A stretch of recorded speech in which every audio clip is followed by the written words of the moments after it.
Now to news that can impact your wallet. Starting January 1st, minimum wage in the Bay State will go up to $15 an hour. However, for those of you who like to pick up overtime, premium pay laws for Sundays and holidays will come to an end. Western Mass News reporter Olivia Hickey joins us live in studio with more. Olivia? Mary Kate Gord of Cooper's Gifts in Agawam tells me this has been anticipated for years with gradual increases in pay. However, with the current economic situation, she describes the pay increase as a give and take. What hurts on one hand, on the other hand, will help a little bit too. What we weren't expecting was the inflation that we're all dealing with, and it kind of has everybody reeling. So to have the additional minimum wage increase on top of the inflation just makes everything a little bit harder.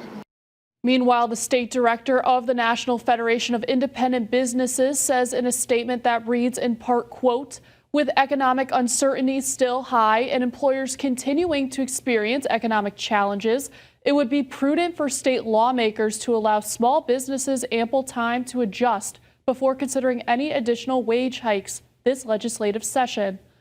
Now, the current minimum wage in Massachusetts is $14.25.